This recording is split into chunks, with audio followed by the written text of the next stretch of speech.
الحمد لله نحمده ونستعينه ونستغفره ونعوذ بالله من شرور أنفسنا ومن سيئات أعمالنا من يهده الله فلا مضل له ومن يضلله فلا هادي له ونشهد أن لا إله إلا الله وحده لا شريك له ونشهد أن سيدنا ونبينا وحبيبنا ومولانا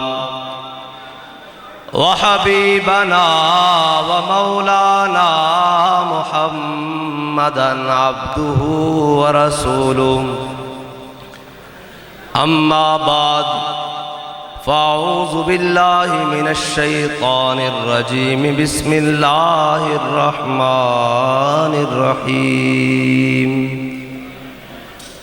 اليوم أكملت لكم دينكم وأتممت عليكم نعمتي ورضيت لكم الإسلام دينا صدق الله العظيم وصدق رسوله النبي الكريم الأمين إن الله وملائكته يصلون على النبي يا أيها الذين آمنوا صلوا عليه وسلموا تسليما الصلاة والسلام عليك يا سيدي يا رسول الله وعلى آلك وأصحابك يا سيدي يا حبيب الله الصلاة والسلام عليك يا سيدي يا رسول الله وعلى آلك وأصحابك يا سيدي يا خاتم النبيين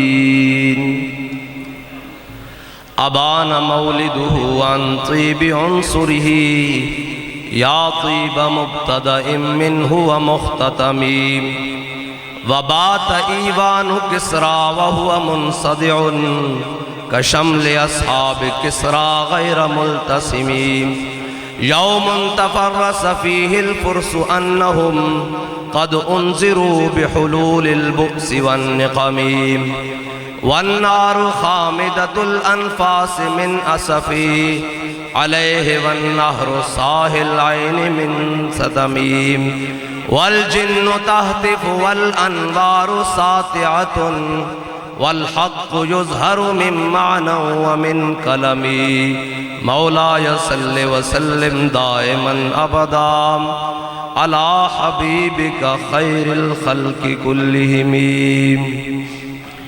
بندہ پروردگارم امت احمد نبی دوست دار چار یارم تابع اولاد علی مذہب حنفی ادارم ملت حضرت خلیل خاک پائے غوث اعظم زیر سایہ ہر ولی صدیق عکس حسن کمال محمد است فاروق ذل جاہو جلال محمد است عثمان ضیاء شمع جمال محمد است حیدر بہار باغ خصال محمد است صلی اللہ تعالی علیہ وسلم جس سہانی گھڑی چمکا طیبہ کا چاند اس دل افروز ساعت پہ لاکھوں سلام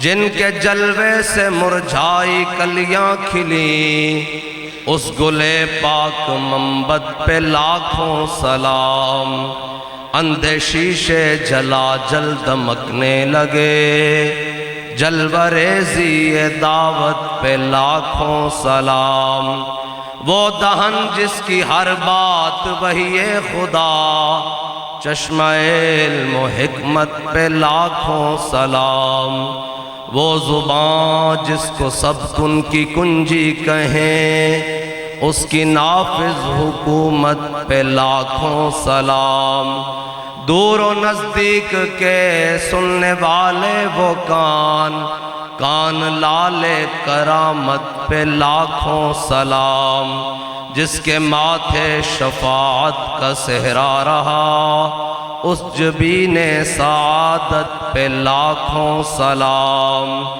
جس کے آگے کھچی گردنیں جھک گئیں، اس خدا داد شوکت پہ لاکھوں سلام، جس کے آگے سرے سروراں خم رہے، اس سرے تاج رفعت پہ لاکھوں سلام، شور تکبیر سے تھر تھر آتی زمین، جنبش جیش نصرت پہ لاکھوں سلام، نعرہائے دلیراں سے بن گونجتے، غرش قوس جرأت پہ لاکھوں سلام، وہ چقاچق خنجر سے آتی صدا، مصطفیٰ تیری سولت پہ لاکھوں سلام، جانثاران بدر و احد پر درود، حق گزاران بیعت پہ لاکھوں سلام،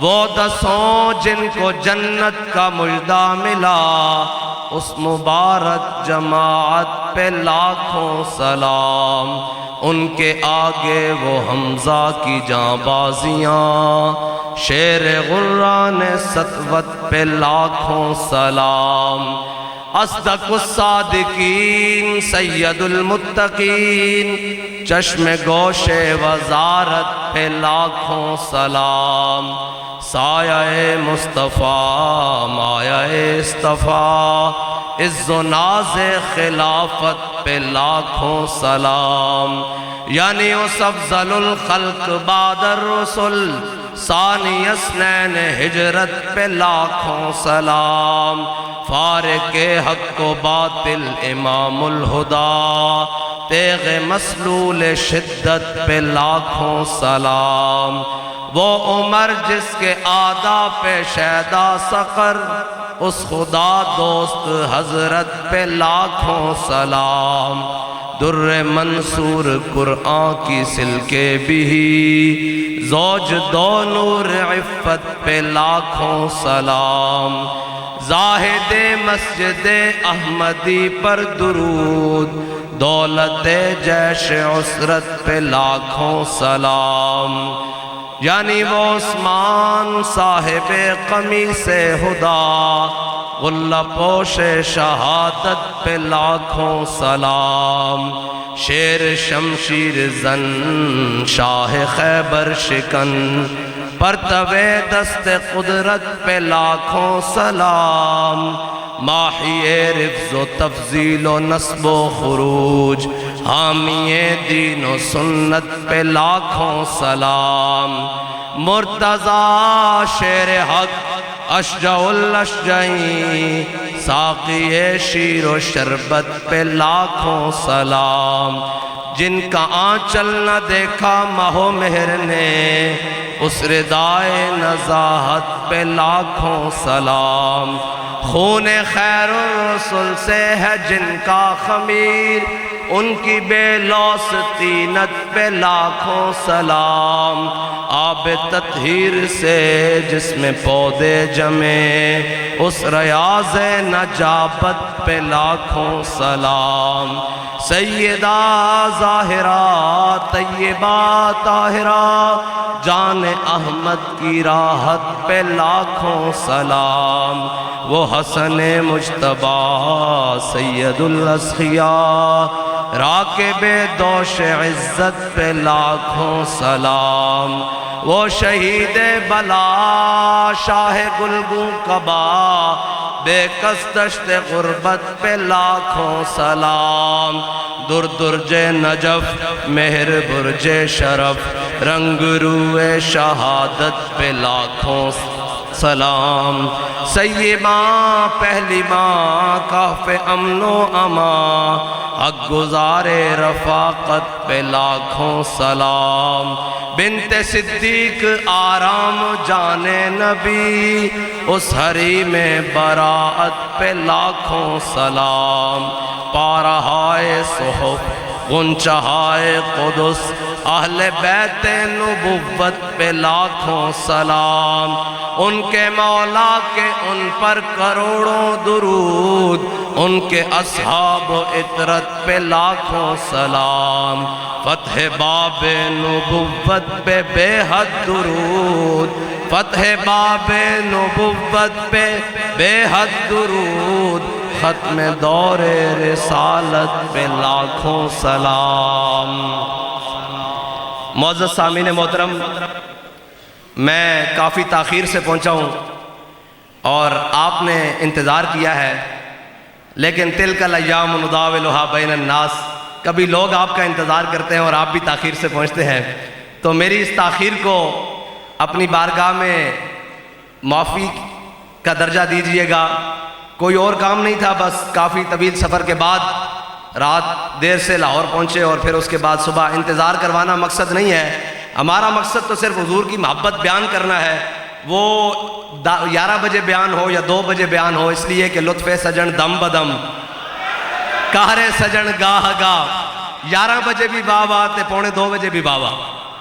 بس میں نے اپنی تاخیر کے سبب آپ کو بیان کرنا تھا، وہ بیان کر دیا۔ بہرحال آپ اس معاشرے کے بڑے عظیم لوگ ہیں اور بڑے پڑھے لکھے لوگ ہیں، اور اقبال کہتا ہے نغمہ کجا من کجا ساز سخن بہانہ ایست۔ اقبال کہتا ہے حضور نعتیں کہاں، شعر کہاں، شاعری کہاں، فلسفہ کہاں، تحقیق کہاں، یہ نغمہ کجا من کجا ساز سخن بہانہ ایست۔ کہتا ہے حضور کہاں قافیہ ردیف، کہاں شعر و شاعری، کہاں بیت بازی، کہاں علم تعلیم، کہاں جناب یہ فلسفیانہ باتیں۔ کہتا ہے نغمہ کجا من کجا ساز سخن بہانہ ایست، سوئے قطار می کشم ناکہ بے زمام راہ۔ کہتا ہے حضور میں تو ابو بکر والی بولی بول کے، عمر والی بولی بول کے، عثمان والی بولی بول کے، آپ کی امت جو اس اونٹنی کی قطاروں میں سے بچھڑ گئی ہے، جیسے قطار میں سے اونٹنی بچھڑ جاتی ہے، یا رسول اللہ میں آپ کی محبت بیان کر کر کے امت کو دوبارہ آپ کے دامن محبوب سے جوڑ کے رکھ رہا ہوں۔ بس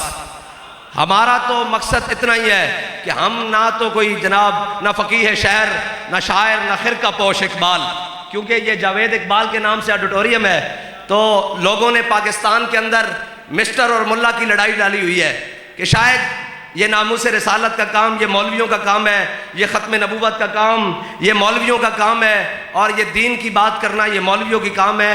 ہم داڑھی منڈے درویش اقبال کی بات کرتے ہیں، جہاں سارے متفق ہیں کہ اقبال تو کیا کہتا ہے؟ کہتا ہے نہ فقیہ شعر، نہ شاعر، نہ خرقہ پوش اقبال، فقیر رہ نشیں استو دل غنی دارد۔ کہتا ہے میں نہ شاعر ہوں، نہ فقیہ شعر ہوں، نہ جناب میں نے بہت بڑا جبہ کبہ پہنا ہوا ہے، نہ میں نے بڑی دستار باندھی ہوئی ہے۔ پھر اقبال تو ہے کیا؟ کہتا ہے فقیر راہ نشیں استو دل غنی دارد۔ کہتا ہے میں مدینہ پاک کے رستے کا فقیر اور دل میں محبت رسول رکھتا ہوں۔ بس ہمارا بھی کام یہی ہے کہ امت کو واپس امام الانبیاء کے دامن رحمت سے جوڑنا، بس۔ اور میرے ہاتھ میں تھا جب تک میرے مصطفیٰ کا دامن، میرے پاؤں چومتی تھی یہی گردش زمانہ۔ بس حضور کے ساتھ محبت، اور انے واہ محبت، وہ محبت نہیں جو پوچھ پوچھ کر کی جائے۔ جنہوں نے پوچھ پوچھ کر کی محبت، اور جنہوں نے اپنی عقل و فہم و فراست اور دنیا کے تقاضے چونکہ کیسے چنانچے کیسے اگر مگر سے محبت کی، وہ تو 1.5 میل بھی امام الانبیاء کے ساتھ نہیں چل سکے۔ مدینہ پاک سے مقام احد یہ 3 میل ہے، جو حاجی جاتے ہیں آپ کو معلوم ہے، اور مقام شہد مدینہ پاک سے 1.5 میل ہے، اور جو منافق تھے وہ 1.5 میل سے واپس آ گئے۔ انہیں کہا گیا جی چلیں آپ ساتھ، تو عبداللہ بن ابی 300 ساتھیوں کو لے کر مقام شوت مدینہ پاک سے 1.5 میل ہے، یہ وہاں سے واپس آ گیا۔ اور جنہوں نے کہا یا رسول اللہ ہم سے پوچھتے ہیں جانا چاہیے کہ نہیں، جانا چاہیے کہ نہیں، جانا چاہیے کہ نہیں، حضرت سعد بن معاذ کھڑے ہو گیا، کیا یا رسول اللہ ہم کوئی قوم موسیٰ ہیں کہ ہم کہیں ہم نے بدر نہیں جانا؟ فاذهب انت وربك فقاتلا انا هاهنا قاعدون، جاؤ تم اور تمہارا رب لڑو، ہم یہاں پہ جناب من و سلوہ کھانے کے لیے بیٹھے ہیں۔ کہا یا رسول اللہ ہم وہ نہیں ہیں، ہم تو کہتے ہیں سل حبال من شئتا وقتا حبال من شئتا سالم من شئتا عاد من شئتا خذ من اموالنا ما شئتا۔ یا رسول اللہ بدر تو یہ کھڑا ہے، حکم دیں گھوڑے سمندروں میں ڈال کے رکھ دیں گے، حکم دیں کیسر و کسرا کے ساتھ جنگ لڑ کے رکھ دیں گے، حکم دیں آپ کے آگے بھی لڑیں گے پیچھے بھی لڑیں گے، جان سے بھی لڑیں گے مال سے بھی لڑیں گے، حکم دیں بحر غماد تک گھوڑوں کے جگر پگھلا کے رکھ دیں گے۔ تو علامہ اقبال سے پوچھتے ہیں اقبال ان کے پاس گھوڑے تھے جو وہ کہتے ہیں کہ ہم نے سمندروں میں ڈالنے تھے. وہ کون سے گھوڑے تھے؟ تو اقبال کہتا ہے ہر کشک مصطفیٰ سامان اوست، بحر و بر در گوشہ دامان اوست. اقبال کہتا ہے جھلیا جس دے دل وچ محبت رسول ہوئے نا، کائنات دی ہر نعمت اس دی جیب وچ موجود ہوندی. بس حضور کی محبت. آج پوری امت تقریباً 2.25 ارب امت، اور اتنا سا اسرائیل اور 2.25 ارب امتی، اتنا سا اسرائیل نے پوری امت کو آگے لگا ہوا ہے.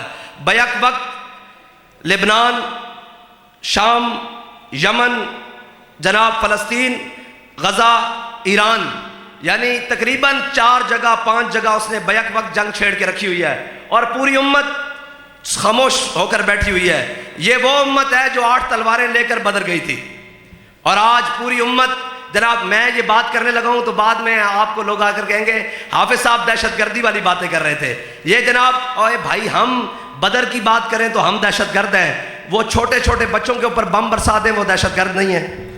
وہ مسجدوں کے اوپر بمباری کر دیں وہ دہشت گرد نہیں. وہ سویلینز کے اوپر بمباری کر دیں وہ دہشت گرد نہیں. ہم محمد عربی کی تلوار کی بات کریں ہم دہشت گرد ہو جاتے ہیں. ہم قرآن کی بات کریں ہم دہشت گرد ہو جاتے ہیں. ہم جناب غزوہ بدر کی بات کریں، احد کی بات کریں، خندق کی بات کریں، مراسی کی بات کریں، مستلق کی بات کریں، ہم دہشت گرد. اور وہ پوری امت کو کاٹ کر اور جناب دندناتا پھر رہا ہے پوری دنیا میں. اسرائیل اس کا جہاں دل جاتا ہے دنیا میں وہ بمباری کرتا ہے، بندے مار دیتا ہے، اسے کوئی پوچھنے والا نہیں. ہم صرف بات کریں کہ یار یہ ظلم ہو رہا ہے، یہ جناب ظلم کی انتہا ہو رہی ہے، آج تک ایسے تاریخ میں نہیں ہوا. تو یہ کہتے ہیں ان کو بند کر دو، یہ دہشت گرد ہے. بھائی اگر یہ دہشت گردی ہے تو ہم برے سرے ممبر بھی کہتے ہیں کہ ہم اس معاملے میں دہشت گرد ہیں. کسی کو کوئی تکلیف ہو ہم اس معاملے میں دہشت گرد ہیں. اگر فلسطینی مظلوموں کی بات کرنا دہشت گردی ہے تو یہ اگر اسلام کی بات کرنا دہشت گردی ہے، اگر ناموس رسالت کی بات کرنا دہشت گردی ہے، اگر ختم نبوت کی بات کرنا دہشت گردی ہے، تو ہم برے سر ممبر یہ کہتے ہیں کہ ہم یہ دہشت گردی ہر بار کریں گے، 100 بار کریں گے، سرے بازار کریں گے، اگر وقت آیا تو سرے دار بھی کریں گے. لبیک لبیک لبیک یا رسول اللہ، لبیک لبیک لبیک یا رسول اللہ، لبیک لبیک لبیک یا رسول اللہ، لبیک لبیک لبیک یا رسول اللہ. بس اتنی بات ہے. ہم اقبال کہتا ہے تو بدل گیا تو بہتر کہ بدل گئی شریعت. اقبال کہتا ہے اچھا ہوا مسلمان اور 14ویں-15ویں صدی کے مسلمان تو بدل گیا تو بہتر کہ بدل گئی شریعت کہ موافق تدرواں نہیں دین شاہبازی. اقبال کہتا ہے اچھا ہے مسلمانہ تو بدلیاں نال اپنی فلیکسیبل قسم کی شریعت اور دین بھی بدل لیا ہے. اور نہیں جی یہ مولویوں نے بنایا ہوا ہے. میں نے کہا ہے یہ مولویوں کا دین نہیں ہے، یہ پیروں کا دین نہیں ہے، یہ جناب قاریوں اور حافظوں کا دین نہیں ہے، یہ دین رسول اللہ کا ہے. یہ دین رسول اللہ کا ہے. اور بدلے گا زمانہ لاکھ مگر قرآن نہیں بدلا جائے گا. ہے قول محمد قول خدا فرمان نہیں بدلا جائے گا. یہ دین حضور کا ہے اور ہم اس کے چوکیدار ہیں. ہم ٹھیکیداری کا ہم نے کبھی وعدہ نہیں کیا. ہم یہ چوکیدار ہیں. امام الانبیاء صلی اللہ تعالیٰ علیہ وسلم ہماری ڈیوٹی لگا کر گئے. حضور نے حدیث بیان فرمائی فقان متقین، رسول اللہ صلی اللہ تعالیٰ علیہ وسلم امام الانبیاء ٹیک لگا کر بیٹھے ہیں. حضور نے بنی اسرائیل کے علماء کی بیان کی. حضور نے فرمایا بنی اسرائیل کی قوم گناہوں میں مبتلا ہو گئی اور ان کے علماء نے، ان کے جناب بڑوں نے منع کیا. قوم باز نہ آئی اور ان کے جناب جو مجتہدین تھے، جو علماء تھے، جو شیوخ تھے، وہ بھی ان کے ساتھ ملوث ہو گئے. اس کا مطلب پتہ ہے کیا ہے؟ کہ ایک جانب علماء حق بیان کر رہے ہوں اور دوسری جانب قوم کے ساتھ مل کر قوم کے بددیانتیوں میں اور جناب ان چیزوں میں شامل ہو جائیں، پھر ان کی حق بات میں اثر نہیں رہے گا. ان کی حق بات میں اثر نہیں رہے گا. حضور نے فرمایا قوم کو علماء نے منع کیا، بنی اسرائیل کے قوم کو، قوم باز نہ آئی. قوم کو منع کیا، وہ باز نہ آئی قوم. وہ ان کے علماء بھی اس قوم کے ساتھ مل گئے اور ان کا کھانا پینا اٹھنا بیٹھنا اسی قوم کی طرح ہو گیا. فجلس رسول اللہ، کہتے ہیں جب حضور نے اپنی امت کے علماء کی باری کی نا تو امام الانبیاء ٹیک لگا کر بیٹھے تھے. حضور اٹھ کر بیٹھ گئے اور حضور نے 3 بار قسم کھٹائی. فرمایا اللہ کی قسم جس کے قبضہ قدرت میں میری جان ہے، اللہ کی قسم جس کے قبضہ قدرت میں میری جان ہے، اللہ کی قسم جس کے قبضہ قدرت میں میری جان ہے، میری امت کے علماء نے یہ کام نہیں کرنا. انہوں نے کیا کرنا ہے؟ تأمرون بالمعروف وتنہون عن المنکر. انہوں نے اچھائی کا حکم دینا ہے اور برائی کو ہاتھ سے پکڑ کے روکنا ہے.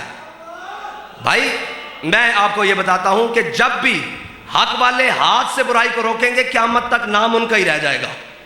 امام احمد بن حنبل، کون نہیں جانتا احمد بن حنبل کا نام؟ امام احمد بن حنبل کے ساتھ جن لوگوں نے تاریخ کا آغاز شروع کیا خلیفہ کے خلاف، اس نے کہا قرآن مخلوق ہے، آپ نے کہا صفت قدیم ہے۔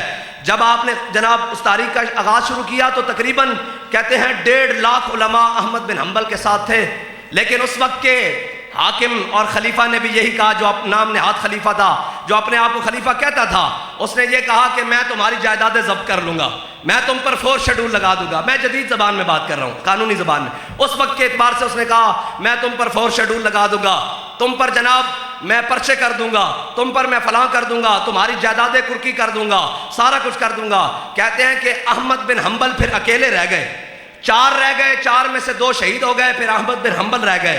ایک نے لکھ کر دے دیا کہ جناب رخصت کی حدیث آ گئی کہ مشکل وقت آ گیا ہے، اب نہیں ہم کھڑے ہو سکتے۔ لیکن آپ آج دیکھ لیں ان جنہوں نے رخصت کا راستہ اختیار کیا ان ساروں کا تاریخ نام نہیں جانتی، تاریخ ایک بندے کا نام جانتی ہے جسے احمد بن حنبل کہتے ہیں۔ حق کی ایک اپنی پاور ہے، اور یہ نہیں کہ حق کے لیے مشکلات نہیں آتی۔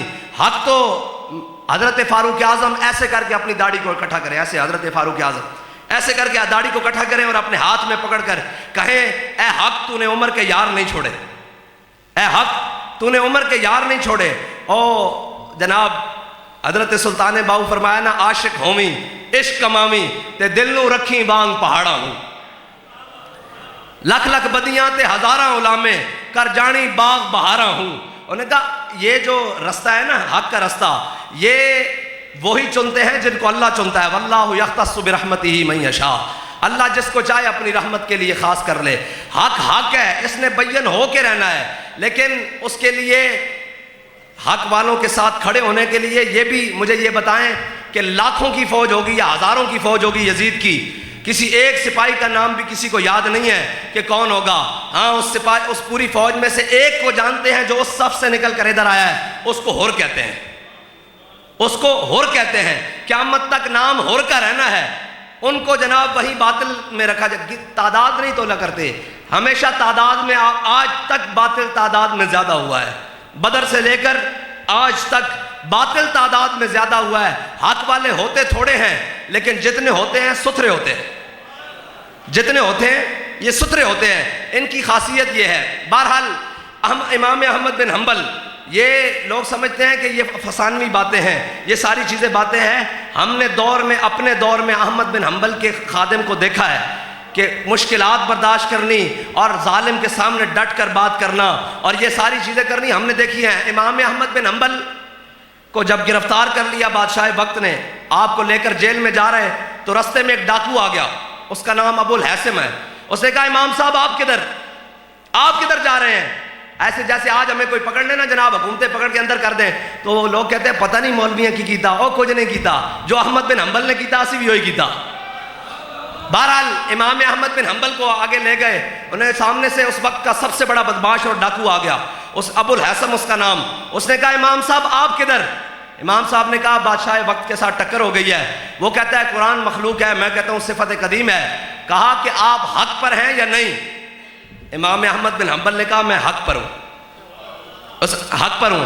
اس نے جو امام صاحب سے بات کی، اس نے کہا امام صاحب میں ڈاکو ہوں، بدماشی کرتا ہوں، رسا گیری کرتا ہوں، رہا ہو کر جا رہا ہوں، 18,000 کوڑے کمر پر کھائے ہیں، رہا ہو کر جا رہا ہوں، پھر دوبارہ پروگرام اسی کام کا ہے۔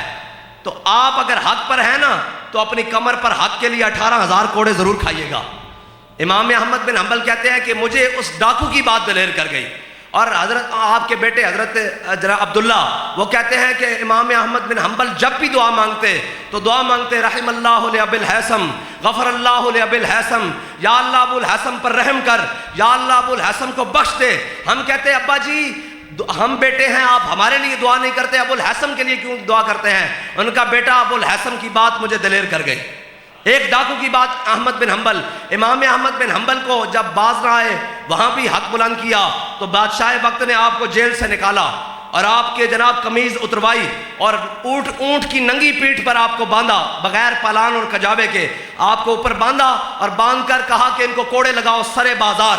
یعنی جیسے مال روڈ ہے یا انارکلی بازار ہے یا اس طرح کے مین روڈوں پر، کہا اونٹ گزرے اور 7 جلادوں نے ہاتھ میں کوڑے پکڑے ہوئے، اور کوڑا مارنے والا کوڑا مارتا تو احمد بن حنبل کہتے رک جا، کہتے اعلان کرتے ننگی پیٹھ کے اوپر اونٹ کے اوپر، کہتے ہوئے جو مجھے جانتا ہے وہ جانتا ہے، جو مجھے نہیں جانتا وہ بھی جان لے کہ میرا نام احمد بن حنبل ہے اور میری بادشاہ وقت سے ٹکر ہوئی ہے۔ وہ کہتا ہے قرآن مخلوق ہے، میں کہتا ہوں صفت قدیم ہے، اور یہ کوڑا میں نے اللہ کے نام پر اس کو معاف کیا، اگلا مارو۔ یہ احمد بن بھائی، حق کے لیے تو پھر اتنی قربانیاں دینی پڑتی ہیں، حق تو پھر حق ہے، اور حق یہ نہیں کہ جو جناب ایک ہتھکڑی دیکھ کر بدل جائے، ہاں آزادی کی جنگ یہ نہیں کہ 4 شل دیکھ کر بدل جائے، ہاں بھائی حق تو پھر حق ہے، اور جناب آزادی کی جنگ یہ بھی نہیں کہ 4 دن کی جیلیں دیکھ کر بدل جائے۔ یہ سفر ہے کوئے جانا، یہاں قدم قدم بلائیں، یہ سفر ہے کوئے جانا، یہاں قدم قدم بلائیں، جنہیں زندگی ہو پیاری وہ یہیں سے لوٹ جائیں۔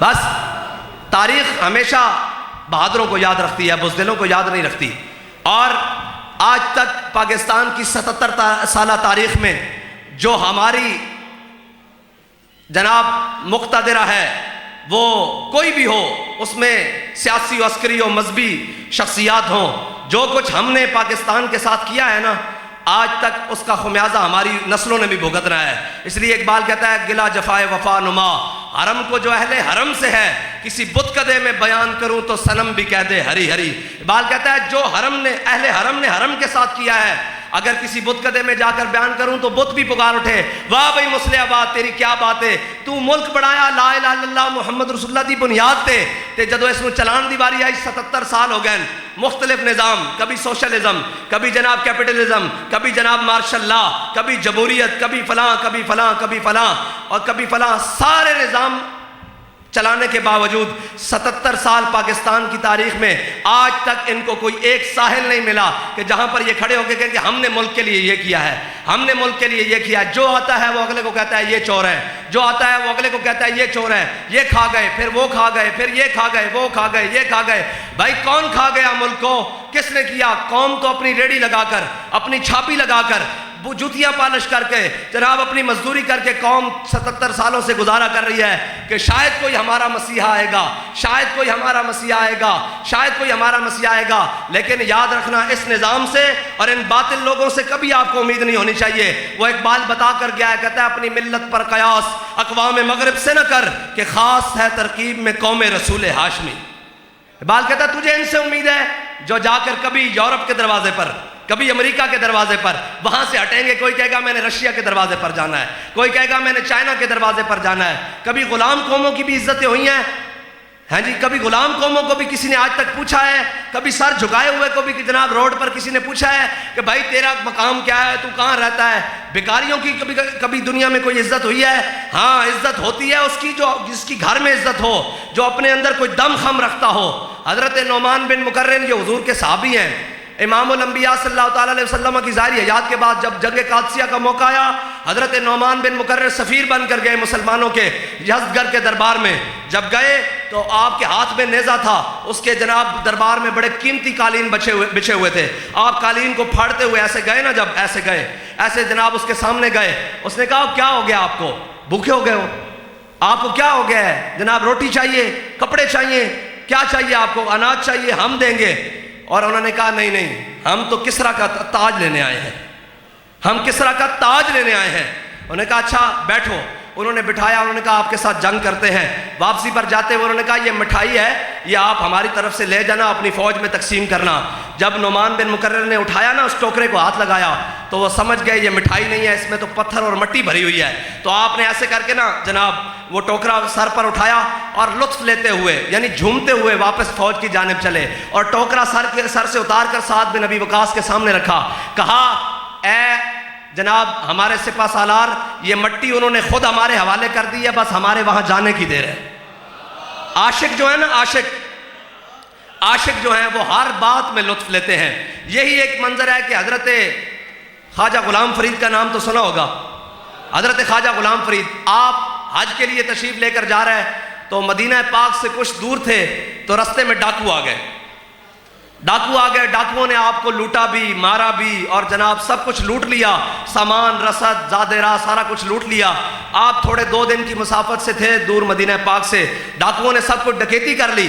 جب وہ جانے لگے نا تو خواجہ غلام فرید نے ہاتھ پکڑ لیا, کہا کدھر جاتے ہو؟ انہوں نے کہا آپ کو لوٹ کر ہم جا رہے ہیں, بس ہمارا کام. انہوں نے کہا یار آپ نے ہمارا سارا کچھ لوٹ لیا ہے, سارا کچھ لوٹ لیا ہے, اب ہمیں یہ بتاؤ کہ ہمارے پاس تو جناب رستے میں زندہ رہنے کا سامان بھی موجود نہیں, ہمیں یہ بتاؤ کہ مدینہ پاک میں شارٹ کٹ رستہ کون سا جاتا ہے, ابھی تو ہماری مسافت بڑی لمبی ہے. وہ وہاں کے بھیتی تھے, ڈاکو تھے, انہوں نے کہا آپ فلانے پہاڑ پر چلیں, سامنے سے اتریں, وادی آئے گی لیفٹ ہو اور وہاں سے آگے رائٹ ہو جائیں, بس آپ سامنے آپ دیکھیں گے کہ وہاں پر جناب مدینہ پاک آ جائے گا. تو حضرت خواجہ غلام فرید ان کے بتائے ہوئے رستے پر اپنے قافلے کے ساتھ چلے نا, تو شام ہونے سے پہلے پہلے سامنے مدینہ آ گیا. آپ نے سب کچھ وہیں چھوڑا اور سیدھا حضور کی بارگاہ میں چلے گئے اور کہنے لگے کہ تیرے بدوی مریندے ہن, لٹیندے ہن, کٹیندے ہن. عاشق ہے نا ہر بات میں مزہ لے گا. کہتے تیرے بدوی مریندے ہن, لٹیندے ہن, کٹیندے ہن, پر جھٹ تیرے کول مدینے پچیندے ہن. تیرے بدوی مریندے ہن, لٹیندے ہن, کٹیندے ہن, پر جھٹ تیرے کول مدینے پچیندے ہن. میں اس لٹن کٹن پٹن تو قربان. بات یہ ہے, میں جو سمجھانا چاہتا ہوں کہ آپ یہ یاد رکھیے گا کہ قیامت تک کسی کو بھی کہیں پناہ نہیں مل سکتی. جائے پناہ اگر کسی کی ہے کہ وہ امام الانبیاء کی ذات ہے, حضور کا دین ہے.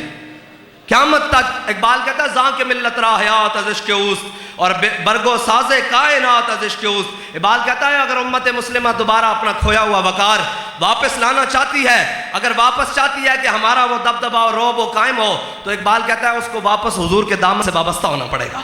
بس میرا تو موضوع ایک ہی ہے کہ سوئے قطار می کشم ناکائے بے زمام را, تاکہ حضور کی امت حضور کے دامن رحمت سے دوبارہ وابستہ ہو جائے. بس اتنا سا ہی مقصد ہے. اور ہماری کوئی تقریروں کا جناب اتنے بڑے کرو فر کا ہٹو بچو کوئی مقصد نہیں. بس ایک مقصد ہے کہ امام الانبیاء کی امت حضور سے انے واہ پیار کرنا شروع کر دے. اور ہم, اقبال کہتا ہے کہ ایک رات میں اللہ کی بارگاہ میں رویا. میں نے کہا یا اللہ جہاں دیکھوں میں مجھے مسلمانوں کو مار پڑ رہی ہے, جہاں دیکھوں ان کو چھتر پڑ رہے ہیں, جہاں دیکھوں ان کو جناب لٹا کے مارا جا رہا ہے, ان کا جناب بیت القبلہ اول بھی چھین لیا گیا, ان کا کشمیر بھی چھین لیا گیا, ان کا سارا کچھ. یا اللہ جہاں دیکھوں مسلمان ذلیل. تو آواز آئی تو نہ دانی. انہوں نے کہا, اقبال کہتا ہے مجھے غیب سے آواز آئی کہ تو نہیں جانتا کہ یہ دل میں محبت رسول تو رکھتے ہیں لیکن آئیڈیل غیروں کو سمجھتے ہیں. ہمارا آئیڈیل تو یہ ہے کہ اقبال کہتا ہے با خدا در پردہ گویم بات و گویم آشکار, یا رسول اللہ او پنہا تو پیدا من. کہتا ہے یا رسول اللہ, اللہ سے تو پردے میں بات کرتا ہوں, آپ سے آمنے سامنے بات کرتا ہوں. یہ پھر اقبال کا محبت رسول ہے. اور اعلیٰ حضرت نے کہا حاجیو آؤ شہنشاہ کا روزہ دیکھو, کعبہ تو دیکھ چکے اب کعبے کا کعبہ دیکھو. ہم اقبال سے پوچھتے ہیں اقبال تو کیا کہتا ہے, تیرا عقیدہ کیا ہے؟ لوگوں نے مولویوں کے جھگڑے بنا دیے ہیں.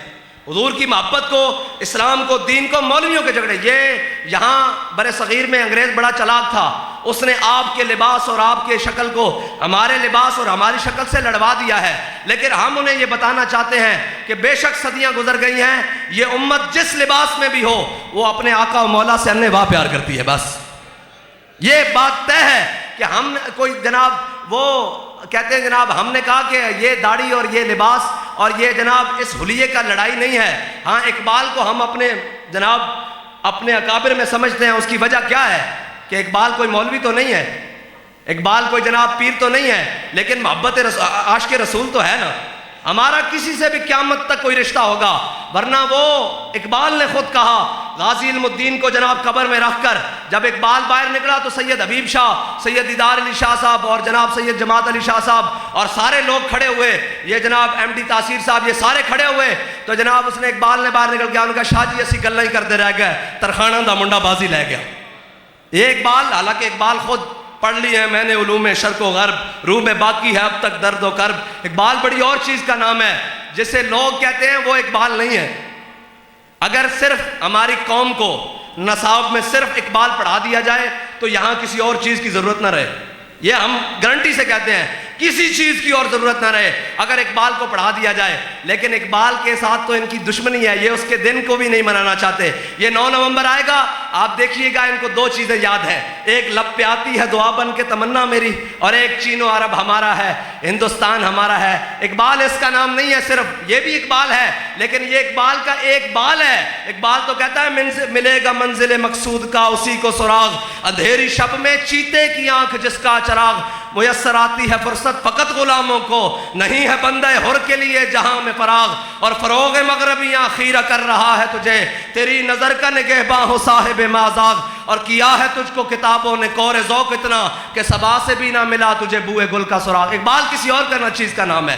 اقبال تو کہتا ہے سرود رفتہ بعد آیت کے نایت, از نسیم حجاز آیت کے نایت, سر آمد بروزگار ہی فقیر دگر دانائے راز آیت کے نایت. اقبال پھر چھڑ گیا تو یہ تو سارا دن نکل جائے گا. بہرحال اقبال تو بتا تیرا کیا عقیدہ ہے حضور کی محبت کے بارے میں. اقبال کہتا ہے تور موجے از غبار خاناش, کعبہ را بیت الحرمی کا شاناز. اقبال کہتا ہے لوگ طور پہاڑ کی باتیں کرتے ہیں, میرا محبت رسول سنو. میرے آقا و مولا صلی اللہ تعالیٰ علیہ وسلم کے مبارک گھر میں جو جھاڑو دیا گیا, اس سے جو گرد و غبار اڑا, طور تو اس کا مقابلہ بھی نہیں کر سکتا. لبیک یا رسول اللہ, لبیک لبیک لبیک یا رسول اللہ, لبیک لبیک لبیک یا رسول اللہ, لبیک لبیک لبیک یا رسول اللہ, لبیک لبیک لبیک یا رسول اللہ, لبیک لبیک لبیک. بس اقبال کہتا ہے تو فرمودی راہ بر تھا گرفتیم ورنہ جز تمہارا منزل نیست. کہتا ہے یا رسول اللہ آپ نے فرمایا میں مکے چلا گیا, ورنہ آپ کا در چھوڑ کر میرا مکے جانا بنتا نہیں تھا. فقیرم ہرچے خواہم مستو خواہم دلے کوہ خراش از برگے کاہم. کہتا ہے یا رسول اللہ جو مانگوں گا آپ سے مانگوں گا, آپ کے در کا فقیر ہوں. اور مانگتا کیا ہے اقبال؟ فقیرم ہرچے خواہم استو خواہم دلے کوہ خراش از برگے کاہم. کہتا ہے یا رسول اللہ میرے اس ٹوٹے ہوئے شعروں میں وہ تاثیر پیدا کر دیں کہ کسی پہاڑ کے سامنے بھی پڑے جائیں تو وہ ریزہ ریزہ ہو جائے. بات محبت رسول, ورنہ اقبال جیسا ٹیڑھا آدمی تو کوئی نہیں نا, جس نے شکوہ بھی لکھ دیا, سارا کچھ لکھ دیا, لیکن پھر آ کر کہنے لگا اوہو, پھر آ کر کہنے لگا جناب یہ کہتا ہے لے گئے تسلیس کے فرزند میراث خلیل, اور خشت بنیاد کلیسا بن گئی خاک حجاز. کہتا ہے ہوا ہے گو تند و تیز لیکن چراغ اپنا جلا رہا ہے, وہ مرد درویش جسے حق نے دیے ہیں انداز خسروانہ. پھر یہ اقبال کسی اور, ہم تو کہتے ہیں کہ ایک نقطہ ہے قوم کے لیے, وہ علامہ اقبال کی ذات ہے. یہاں مولوی بھی کٹھے ہیں, پیر بھی کٹھے ہیں, مسٹر بھی کٹھا ہے اور ملا بھی کٹھا ہے. یہ یاد رکھیے گا, یہ کفر کی سازش ہے کہ وہ کہتے ہیں کہ جو اس حلیے میں آ گئے ہیں یہ مولوی ہیں, جو اس حلیے میں آ گئے ہیں میں نے اس حلیے میں بڑے بڑے مولوی دیکھے ہیں, بڑے بڑے عاشق دیکھے ہیں, بڑے بڑے جناب فقیہ دیکھے ہیں, بڑے بڑے. اصل بات یہ ہے کہ ہم نے ایک معیار مقرر کر لیا ہے کہ یہ دینی ہے اور یہ لا دینی ہے, یہ کفر نے معیار قائم کیا ہے. ورنہ ہم تو یہ سمجھتے ہیں کہ ہم سارے آقا و مولا صلی اللہ تعالیٰ علیہ وسلم کے غلام ہیں بس.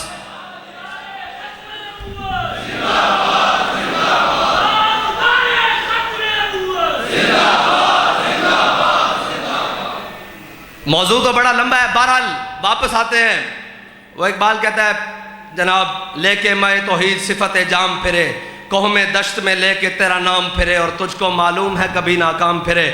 وہ حضرت سعد بن معاذ نے کہا تھا یا رسول اللہ سل حبال من شیتا وقتا حبال من شیتا سالم من شیتا عاد من شیتا خذ من اموالنا ما شیتا. یا رسول اللہ آپ جس کے ساتھ چاہیں جنگ چھڑیں, جہاں چاہیں ہمیں لے چلیں, ہم جانے کے لیے تیار ہیں.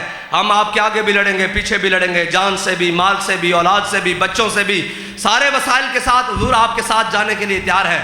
اشرق وجہ رسول اللہ, یہ میری تقریر کا حاصل ہو جائے گا اگر آپ نے اس جملے کو سمجھ لیا. اشرق وجہ رسول اللہ, حضور کے سامنے غلام نے اظہار وفا کیا.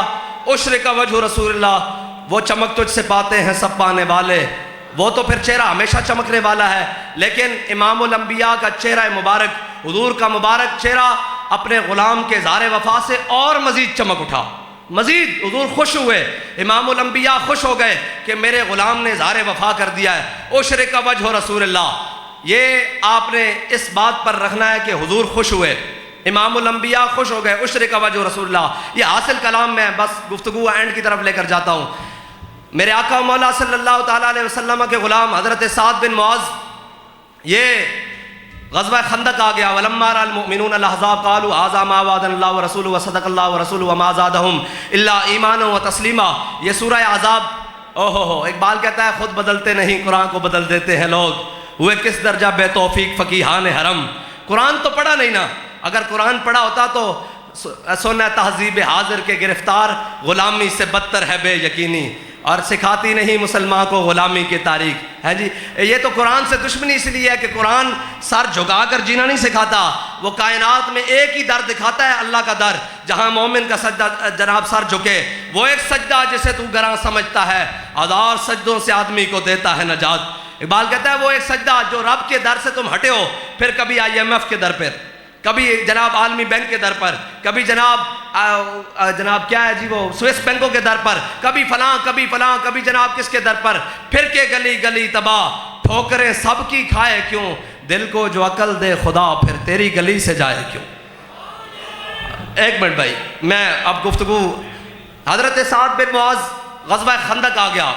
حضرت اماں عائشہ صدیقہ کہتی ہے کہ حضرت سعد بن معاذ امام الانبیاء کے کاشانہ اقدس سے گزرے اور ایسے کر کے اپنے تیر، بھالے، نیزے، تلواریں ایسے کر کے اپنے کندھے پر رکھی ہوئیں اور جا رہے، اور ایک پڑھتے ہوئے شعر جا رہے کہ سعد اتنی بھی جلدی کیا ہے، ابھی جناب مارکا برپا ہونے والا ہے، اگر اس مارکے میں موت آ جائے تو پھر اس موت کی بھی کیا بات ہے، اگر اس مارکے میں شہادت مل جائے تو اس شہادت کی بھی کیا بات ہے.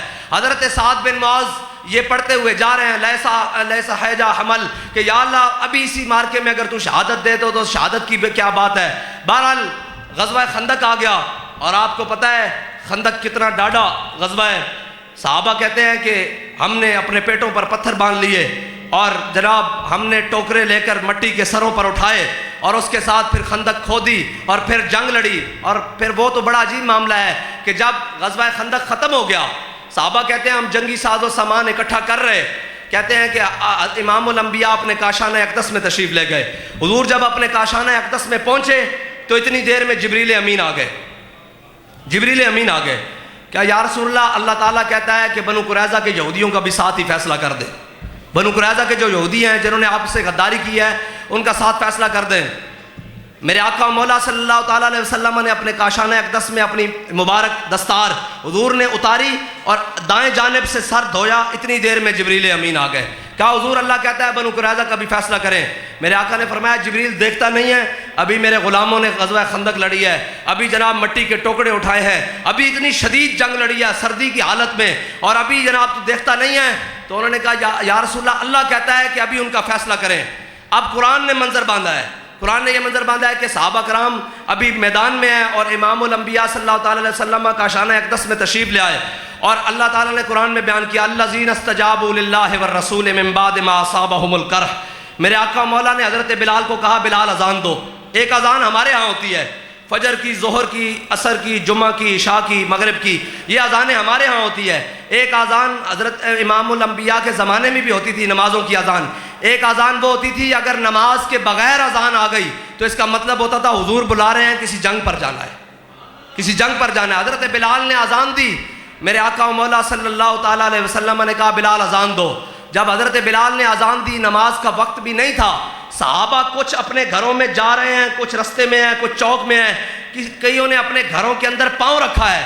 اللہ نے قرآن نازل کر دیا الذین استجابوا للہ والرسول من بعد ما اصابہم القرح. میرے حبیب آپ کے ان غلاموں کی کیا ہی بات ہے کہ جو ابھی جنگ ختم ہوئی اپنے گھروں کے جانب جا رہے ہیں اور ان کے زخم کھلے ہوئے ہیں، ان کے اندر سے خون اور پیپ رس بہ رہی ہے، اور جب ان کو پیغام ملا کہ حضور بلا رہے ہیں تو وہ یہ کہتے ہوئے واپس لوٹے کہ لبیک و سعدیک یا رسول اللہ، حضور آپ نے ہمیں بلایا، ہمارے مال بھی، ہمارے جان بھی، ہمارے بچے بھی آپ پر قربان. یہ قرآن نے منظر نازل کر دیا. بہرحال امام الانبیاء نے بلایا سب کو، فرمایا بنو قریظہ کی طرف جانب کوچ کرنا ہے. میرے آقا و مولا صلی اللہ تعالیٰ علیہ وسلم حضور اپنے صحابہ کو لے کر بنو قریظہ پر جا کر حضور نے محاصرہ کر لیا.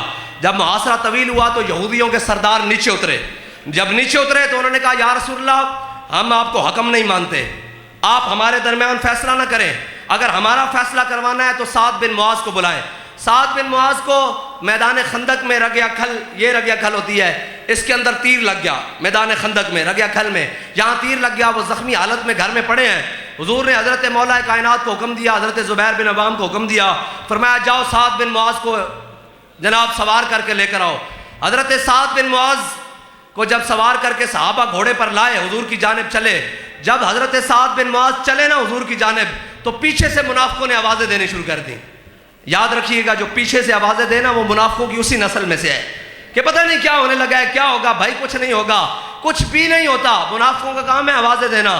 حضرت سعد بن معاذ حضور کی جانب چل رہے ہیں اور پیچھے سے منافق کہہ رہے ہیں, سعد ذرا خیال کریں, یہودی تیرے بڑے یار سن, تیرے بڑے دوست تھے, تیرے بڑے رفیق تھے, تیرے ساتھ ان کی بڑی اٹھک بیٹھک تھی, تیرے ساتھ بڑے ان کے جناب حجرے میں ملاقاتیں تھی, جناب تیرے ساتھ بڑی بیٹھکوں میں ملاقاتیں تھی, ذرا ان کا خیال کریں. حضرت سعد بن معاذ سنتے آئے سنتے آئے سنتے آئے. جب سنتے آئے نا, جب امام الانبیاء کو سامنے دیکھا نا, تو پیچھے مڑ کر ایسے کہا سعد آج وہی فیصلہ کرے گا جو اللہ اور اس کے رسول کو پسند ہوگا. سعد آج وہی فیصلہ کرے گا. حضور نے کہا سعد یہ یہودی ہیں, یہ کہتے ہیں کہ یہ مجھے حکم نہیں مانتے, تو ان کے درمیان فیصلہ کر. تو حضرت سعد بن معاذ نے جو فیصلہ کیا وہ پوری امت کو سنانا چاہیے بار بار. فرمایا یا رسول اللہ ان کے مرد قتل کر دیے جائیں, ان کی عورتیں غلام بنا لی, ان کی عورتیں لونڈیاں بنا لی جائیں, ان کی جائیدادیں ضبط کر لی جائیں, ان کے بچے غلام بنا لیے جائیں. جب یہ سنا نا میرے آقا و مولا مسکرا پڑے. حضور نے فرمایا سعد تیرے آنے سے پہلے اللہ عرش پر یہ فیصلہ کر چکا ہے.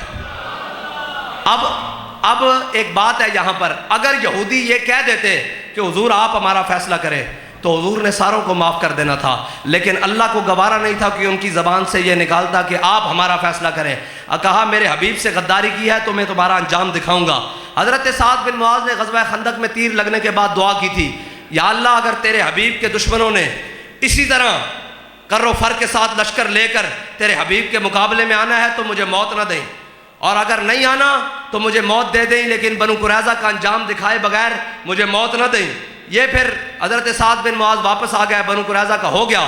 حضرت سعد بن معاذ کا زخم کھل گیا, جہاں سے زخم خون بہنا شروع ہو گیا.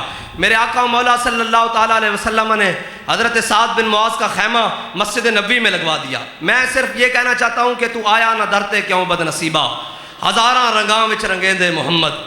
بس حضور کے در پر حضرت سعد بن معاذ کا خیمہ حضور نے مسجد نبوی پر لگوا دیا, کیونکہ آپ زخمی حالت میں تھے. امام الانبیاء فجر کے بعد, زور کے بعد, عصر کے بعد, مغرب کے بعد, عشاء کے بعد, جمعہ کے بعد حضور جب مسجد نبوی میں تشریف لائیں, حضرت سعد بن معاذ کے خیمے کے ایسے کر کے پردے اٹھائیں اور حضور پوچھیں سعد تیرا کیا حال ہے. تو حضرت سعد تو کہتے ہوں گے یا رسول اللہ پہلے تو کبھی کبھی پوچھتے تھے تیرا کیا حال ہے, اب ہر نماز کے بعد پوچھتے ہیں, انشاءاللہ کبھی یہ زخم ٹھیک ہو ہی نہ, اس زخم کی وجہ سے پوچھتے ہیں نا. اور حضرت سعد بن معاذ نے کہا ہوگا زبان حال سے کہ جان ہے عشق مصطفیٰ روز فضوں کرے خدا, جس کو ہو درد کا مزہ وہ ناز دوا اٹھائے کیوں. لبیک یا رسول اللہ, لبیک لبیک لبیک یا رسول اللہ, لبیک لبیک لبیک.